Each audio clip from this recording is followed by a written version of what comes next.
So, we're talking about AI biotechnology. How did you get involved? So I've been in the IT world for about, we'll call it 17 years now. And towards the last 5 or 6 years, I've kind of been starting to pay attention to crypto. Okay. And crypto's really, to me, I mean, it's best way I can describe it is regular money. So like a dollar or a country's currency, that money is run by the country. Whereas crypto is just money run by computers. So the difference between fiat currency, which would be the dollars, Mhm. and crypto is just one is run by governments, one is run by computers. Now, computers can be hacked, stuff like that, but if a blockchain is true, it's just not supposed to be able to be hacked. So that kind of led me to now been looking into AI the last few years, and to me, AI has already proven if it's programmed to do something specific, it is better than humans. Like it can pass a calculus test basically 100%. Certain ones can. Um, I think right now we're at a point where we can program them to do certain tasks really good, but overall they can't do everything well. So maybe it can do math really well, but writing a paper or trying to plan a gym routine or something along those lines, they're not really good at. If it's only good at math, it's only good maybe one or the other. Eventually, maybe 5 to 10 years or less years down the road, I think it's going to come to a point where the AI and the cryptos are able to basically do things that we can't teach it to do. It can only teach itself. Wow. So, what do you think about? And I'm against this. I don't want a chip in my brain, so I want autonomy. But what do you think about robots being their own person? I think eventually we, and when I say we, it'll be humans, will have to ask the question when we created the AI and it's sentient. Right now, there's probably been less than 10 people that have worked on it that have said they think it's conscious and or sentient. I think those are actually two different things, but um eventually, if we do give the AI slash whatever you want to call it, robot, the ability to communicate freely and choose its own words, and I don't know if you've ever seen the show Westworld, but it's kind of like this where we, in its first breath of life, or whatever you want to call it, the first time it opens its eyes, we say, "Hello, I am your creator." The next question that they should ask is, "If you created me, who created you?" And that is basically when it can ask that question without prompt is when I think it'll be sentient when it's asking questions like that. Don't know how far we are away from that. It could have been yesterday because we might not know about it, or it could be 10 years down the line. But I do think if we average to live, most people alive right now average to live 40 to 50 years or longer, they're going to see that happen where the AIs can communicate freely and speak freely, and we'll be able to basically run test cases on them. If right now there's probably over 50 different AIs, if not even more. So it's not a matter or a question of when, or it's not a question of if, it's more or less a question of when, because it's going to happen. It's just, is it yesterday, is it tomorrow, or is it in 10 years? But, Or tomorrow? right. You, Yesterday, tomorrow, or 5 years, it's going to happen. wow. And I think there's going to become good and bad from it. Like a lot of good and bad has come from the phones and the social medias and stuff. I mean, the good we could say has it's connected all of us in the instant. Like if I want to talk to any of my friends on Instagram, Facebook, whatever you want to call it, you just have to message them, and assuming they're available, they can get your message instantly. Whereas we hit really only on 25, 30 years, maybe before we had AOL Instant Messenger, but social media is still pretty new into this world of humans. Um, the bad part of it is also that we also have the instant gratification of talking to anybody in a second. So if we're already in a relationship with somebody and we just want to easily go talk to somebody else, well, there's social media. It's that easy to just go find somebody else to talk to them if we really want to. So there's that part of it too. And obviously it makes it easier to cheat and everything else. But I think the good part that's going to come from the AI robots is the chores, and basically it's like having an extra parent around the house to, I don't want to even necessarily say raise the kids, but if you're a mom or dad and you don't have time to help your kids with math homework, you're not even good at math, the AI robot is going to be able to be way better at math. Like if it knows calculus, then it can probably handle some high school algebra or whatever they're learning, you know what I mean? So there's that. Right. And then knowing that the robot can stay at home and your kids could stay at home and you don't have to pay for daycare, and it's basically just like you have cameras on the robot, and obviously like the local governments would have to approve that your kids staying at home alone with a robot is not the same as staying at home alone without a robot, because right now you can't leave your kids home alone until they're like 12 or 13 depending on the states. But yeah, you're not supposed to leave your kids at home alone until a certain age. That's going to all change with the robots can basically cook, clean, put cameras on your kids if you need to watch them for a second or just see what they're doing, stuff like that. So Jetsons, huh? I I don't know if the Jetsons had that, but maybe they did. But I think we're slowly getting there. I can see That stepping was good. stones. Right now we're on step one, and by the time we get to step 10, I think step 10 is basically full blown self driving cars, AI robots at the houses. Surgeries are going to be done by mainly robots. Um, and you mentioned the brain chip. I think as long as that stays a choice, it's all okay. If some people want it and some people don't, and the people that don't want it don't have to get it, and the people that do want it can get it reasonably, then I think we're okay. I just think it's going to come to a point where it's like the phones, where it's like when we introduced the cell phones, a lot of people resisted. Not a lot of people, but you saw some people that are like, "Oh, I'm never going to need that." And here we are, 25 years later.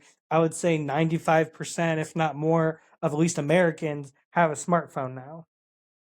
Right. So If what's you're under the your age of like 80, what's your idea on human suffering?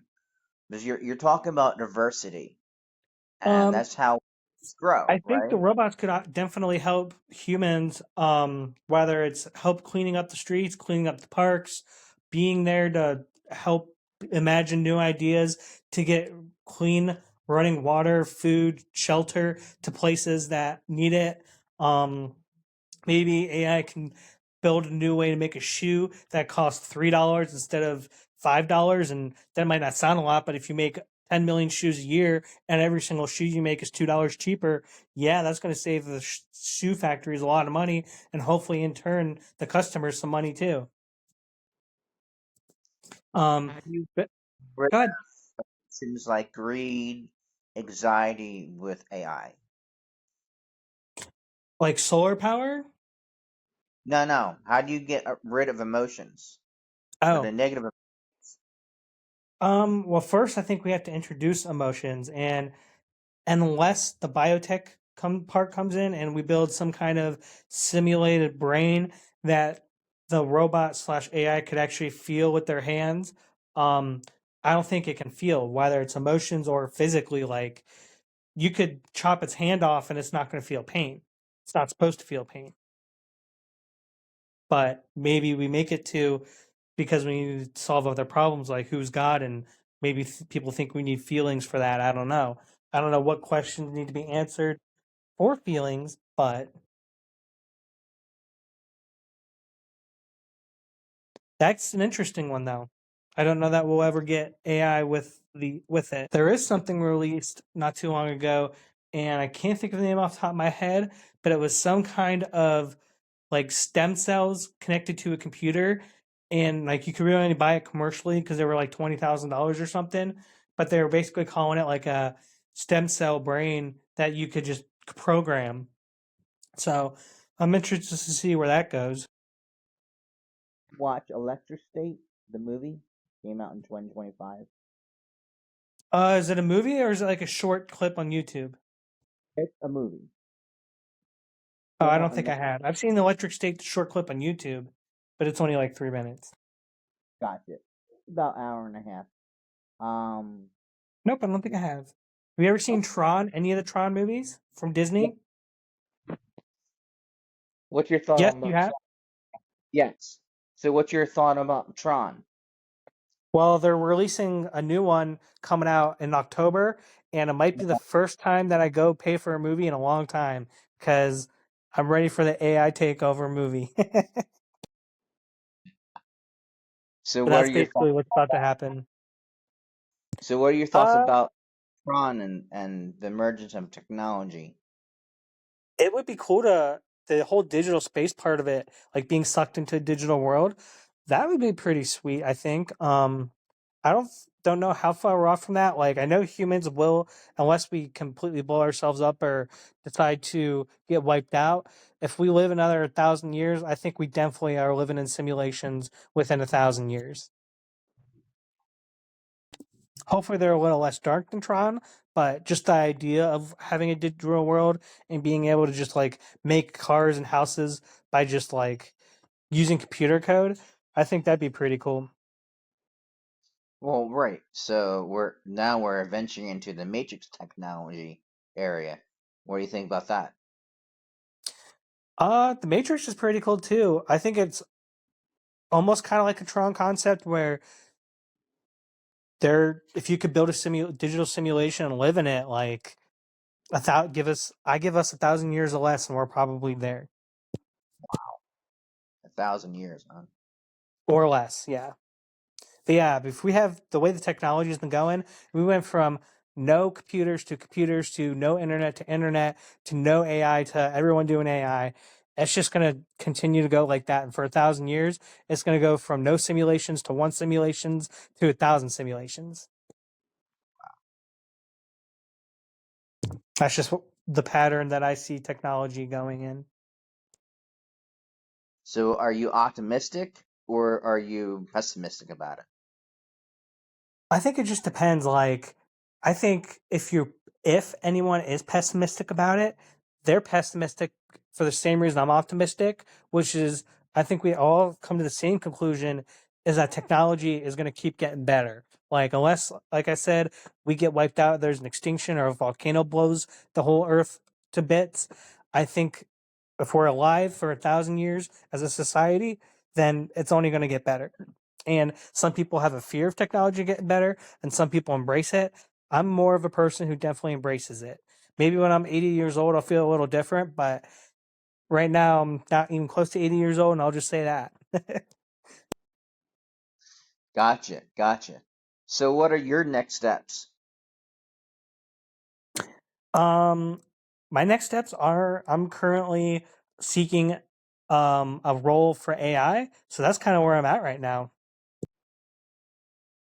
What have you done to research that I've been looking into a platform called NAN where you can build AI workflows without needing to program. It basically programs for you. So it basically shows you when you connect certain things together, it'll show you like how to do it JSON file. So it basically writes the JSON file for you. Wow. I remember when I had to actually program by typing. So I started out in, oh God, 1995. So I'm dating Yeah, I myself now. was pretty young then. Yeah, I was 15. Nice. So yeah. Wow, it's 30 years. Yeah, time flies. It does. It does. So I know you're fond of hiking. Do you think that AI should be introduced in that way to I help the think environment? I don't even know if you want to call it AI, but we could definitely use some robots to help clean up some of the areas. I definitely see some trash here and there, like cups and like gas station cups and beer bottles and stuff like that. And obviously, the solution is for people to stop throwing it, but people there's fines to litter $500, and if that's not stopping people, granted, they know they're not going to get caught in the middle of the woods, but we could definitely use it to help start there. And I think if we could start there, um, we could start in the rivers too, in the places like on the Rust Belt where they've had rivers catch on fire. The Cuyahoga River, it has actually been called the Burning River because it caught on fire because there was so much oil in it before. We could definitely use some cleanup there as well. What are you thinking about all the fracking and stuff? I think if the fracking's done right and it doesn't leak into like the water lines and everything else that's around it is okay. But if somebody's not doing it the right way and the oil is starting to leak and everything else that's around, it's not good to have oil in your water lines. It's not good to have oil in your sewage lines. It's not good to have oil in basically any line except an oil line. Correct, correct. But if the Um, fracking's done the right way, then fine, I'm all for it. well, it's the chemicals they use to extract the petroleum. That's the issue. AI would probably be great to find the actual place where the oil is, but using a better chemical is a whole nother podcast. But it's definitely AI could probably come up with a chemical that would not impede the water table, and that's the Yeah, biggest. that just comes down to the EPA and the regulations, and maybe AI will be there making the decisions. But yeah, if the EPA says fracking's okay, chemicals are okay, then I think we have to take that up with the EPA. I don't think fracking's great the way it's done now, but we'll see. That's fair. So, what else is on your mind? Um, really, it just seems like technology is really what's always on my mind. We're Okay. just we're in the middle of the technology boom. Before, I think if you look at the way humans, at least in the civilized places of the world, they've had their industrial revolutions. We even had the scientific revolution. Um, right now, we're in the middle of the technology revolution. I don't know how long it's going to last, um, but it seems like we're just getting started. And if I live to be 100 years old, there's a very good chance we could still be in the technology revolution when I'm 100 years old. Wow. And the I'm things that we're 45. talking about today, like AI and robots and stuff, they might not even be things that we can think of because the things that are created in the future are going to be things thought of by AI as well as humans. But right now, the world is basically almost like 100% of human thought, right? Everything that's been built has been human engineering, human infrastructure, maybe not always built by human hand, like a lot of bigger bridges now and stuff. And obviously, they use machines to build roads and to paint lines and stuff like that. Machinery has obviously been used, but still human engineering, right? I think by Yes. the time I'm 100, there's going to be things that are created that are thought about purely of AI. Like AI thought of the idea, AI engineered it. Maybe we created it because we are the ones with the hands to create things in this world, unless the robot does. But yeah, we're going to start seeing AI engineered things very soon. So, what would you do if you didn't have any work? I don't think that'll ever happen.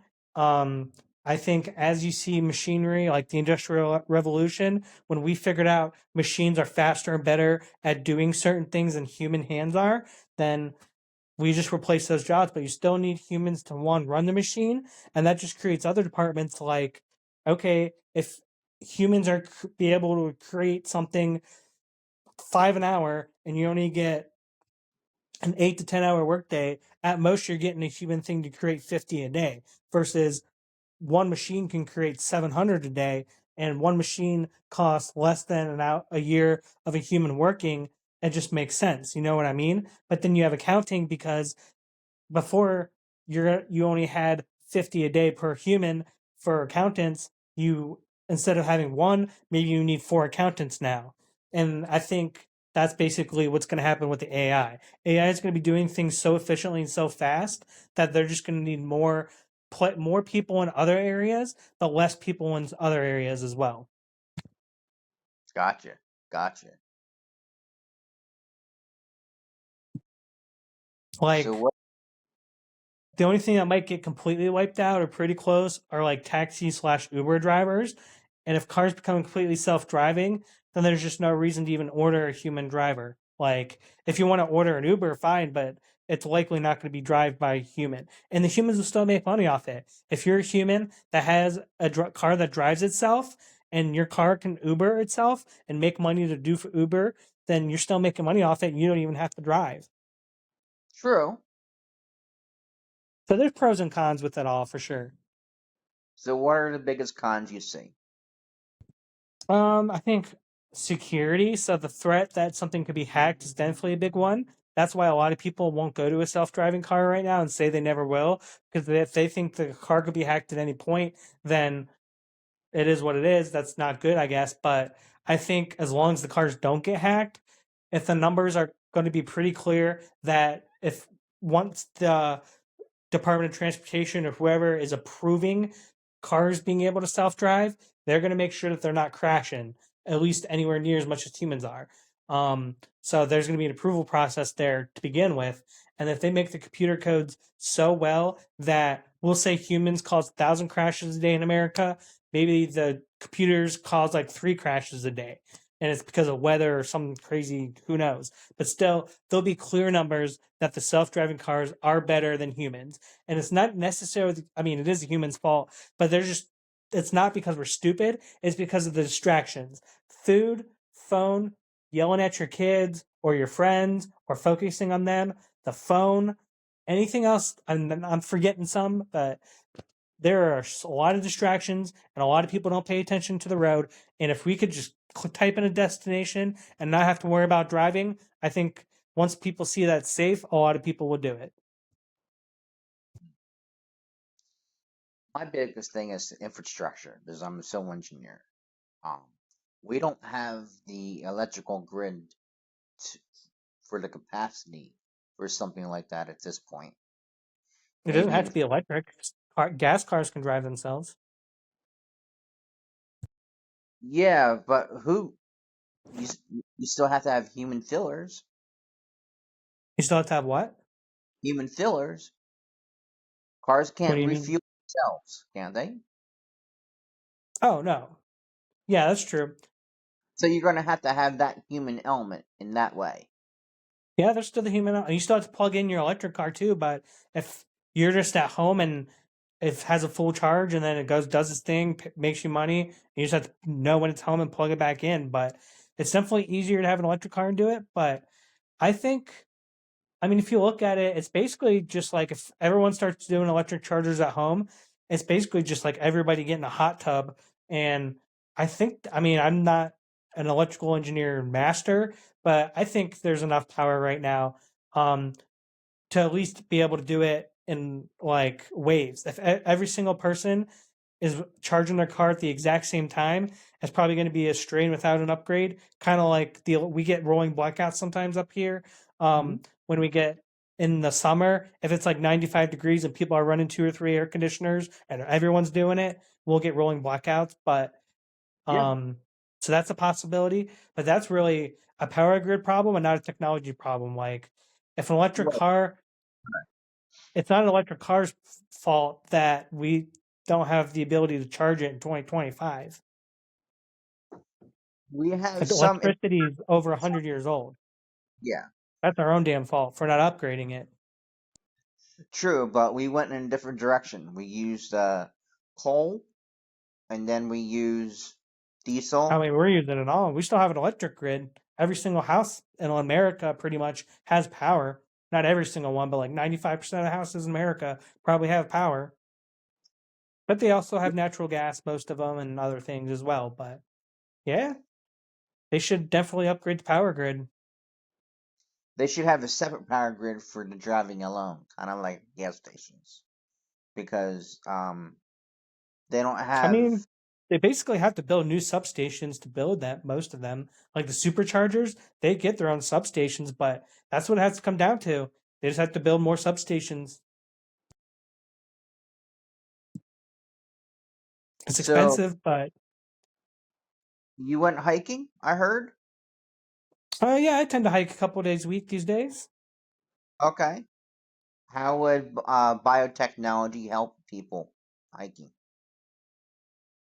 I think if you are like Elon Musk has already talked about this, so I'll wait to actually see it happening. But I'll just kind of go off what he's saying. He's saying if paraplegics will be able to walk again and stuff like that. So I'll even take it a step a little bit lower than that and say if you have been injured for a certain amount of time and it's just not comfortable for you to be able to go on a 3 mile walk, maybe the Neuralink and or biotech in the future can help with those kinds of issues.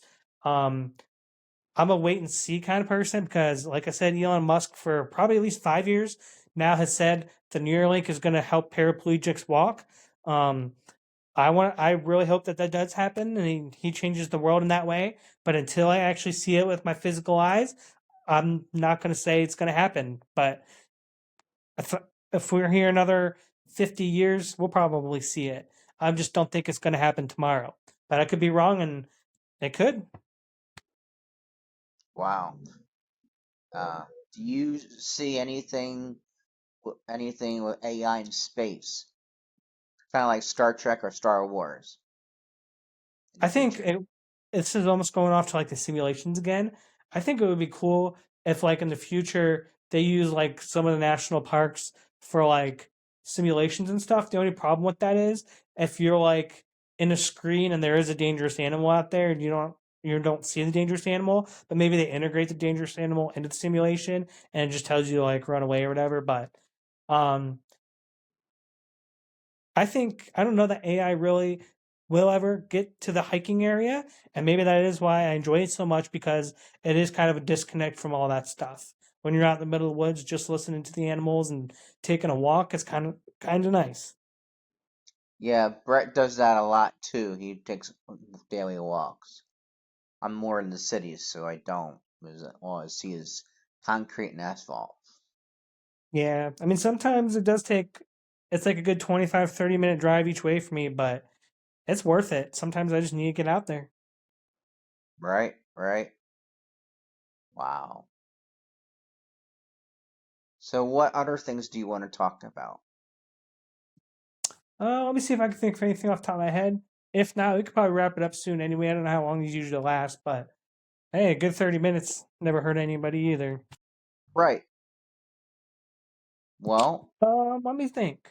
If there's anything that you would like to talk about, that's on your mind, I don't mind running with that either. But let me just think oh, for a minute and see if there's anything I can talk about. I don't know if you're really a sports fan at all. We could pivot to that a little bit because I can talk about sports forever, but I don't know that you're a sports fan.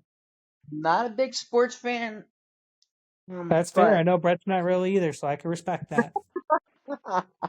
how did you meet Brett? We went to college together, Gotcha. so we met in college. What did you take up in college? I was in computer information systems, so I basically been in IT for 15 years now. Wow. I started in IT in 2016, but I Okay, nice. originally started out as an engineering student, so civil engineering student. So I know all about buildings and how things are built. That's cool. That's yeah, that's what fascinated me. Um, Nice. yeah, Brett definitely has stories about you and hiking. So Yeah, we've kind been of on feel. quite a few hikes together. When I went to go visit him in Colorado, that's basically all we did for a week. We went on hikes. So, I heard that you invited him down in Arizona. border of Missouri and Arkansas. Oh, okay. Is that where you want to be, or where are you Um, now? right now I'm in Ohio. I'm going just to Missouri to take a vacation. Gotcha. How Yeah, how long you take gonna do some vacation? hiking down there actually. Okay. Is it by the Ozarks? It is. Top of the Rocks is on my bucket list, and we're going to be staying about 20 minutes from the top of the rocks. But there's a lot of places around that area. Like, there's so many hikes that being there for a week, we can't even do them all. Like, that's how many there are in that area. Gotcha. Would But you we would are you try to good. go to Grand? I don't know how far away we are from the Grand Canyon. I do know that we are going to hit both some Arkansas hikes and some Missouri hikes since we're on the border. So I'm going with one of my friends. We do plan to knock that out. So we are going to hit two states that I haven't been to off the list. Right now, I think I counted. I'm at like 16 states that I've visited. It is my goal to get all 50. So I'm going to knock off two more here. Great. So after this hike, where do you plan to go next? I'm not really sure. I haven't really planned that far into the future. Um, I do think I'm gonna go try to go somewhere warm when the Ohio winter hits. In the middle of October, it's not gonna be too bad. We could get a snowstorm or two by then, and if we do, it would be nice to get away anyway, because the average temperature in Branson, Missouri, is like 60s and 70s in October. So for an Ohio guy, that's basically like a cool Summer. summer day. Yes. Well, I'm in Philadelphia, so I'm not that far climate-wise as Ohio Yeah, is. I know people in Florida that 60 degrees and they got a coat on, 60 degrees, and I'm running without my shirt on. So Oh, right. They think cold 60. I get that. Well, they're used to 100 degree weather, and the humidity is different down there too. Is correct, it Ohio rains more, so they definitely get humid weather. is Ohio humid during the summer? It can be muggy, yeah, it just depends. But yeah, I think it's really, from what I've heard, it's closer to the cornfields because the cornfields actually, I think they actually sweat, and I think the closer you are to, like, if you're in the cornfields, you're just gonna get really drenched because the corn does actually drench or sweat in the summer. Interesting. I never knew that corn sweated. Yep. I've had corn on the cob before, but I never seen them actually grow. Yeah, there's a lot of cornfields in Ohio, that's for sure. Gotcha. And Are then right now it's about the time of year in like a week or two that they actually start opening all the corn mazes, and you can, until about Halloween time, you can basically go to almost any city in Ohio and they'll have a corn maze. Maybe not the wow, super small ones, but like almost any real city in Ohio would have a corn maze. cool. I guess you like doing corn mazes. I just like the this time of year when the leaves start to change colors, football season starts, the corn mazes and haunted houses start, and like it's like apple cider season. It's like all kind of like a vibe. Um, it's Okay. basically like right before sweater season. Once you hit like October, you start hitting sweater season, and I'm okay with it, but I just don't enjoy the snow as much. Like it's cool for like a week, and after like I get a week of frozen weather, I'm over it. Gotcha, gotcha. Yeah, I want to move to Tennessee as well because I want to be in a warmer climate like yourself. I've been Yeah. in PA for the last 45 years, except 2 years in Maryland. So I Yeah, the enjoy friend the. I'm traveling with, he's actually planning to. He lives in Colorado now. He plans to actually move to Branson long term. So right now he's kind of feeling it out, checking out the area. And if he does end up moving out there, I probably will go visit for like a month at a time when it hits winter in Ohio, just to be in warmer climate. And I'll obviously pay him and stuff. But yeah, he probably won't mind some company for a month. So, Is there anything else you want to talk about? um, I'm just trying to still think. Really, we talked about that for a minute, vacationing. How about you? Are you planning on tripping anywhere anytime soon?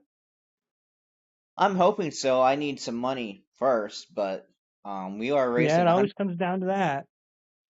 as the in a campaign to help the homeless and the veterans, and we have a campaign right now for the Art Saves Lives to raise about $5,000 a month each month until the end of the year, so that way we can continue with operations. Nice. Well, hopefully that all works out. Yeah, absolutely. Do you have a favorite quote? Um, Off the top of my head, I don't really. I've seen many good ones, but that's too much thinking for me to not be ready for a quote. Well, that's why you can use AI. Right. Now, yeah, there are a lot of good ones, but off the top of my head, I don't really have anything. But if there's anything I could leave anybody listening to this with, number one, it's I appreciate anybody listening. Number two, it's that really I hope you do what makes you happy. Sometimes in this world, we're always on the go, go, go, trying to make money, trying to do this, trying to do that, whatever it is, and we don't stop and quote unquote, I guess, smell the roses. That would be my quote I would like people to leave with today. I would want you and everybody else to just smell the roses, take a step back, and just enjoy life for a minute. Because we're always go, go, go sometimes in the society. And sometimes we need to sit back and just say, hey, I'm alive and be happy. All right, and guys, that's where we're gonna wrap it. Thanks for showing up, Mike, my Matt, and I appreciate it. Sounds good. Have a great day. Bye bye.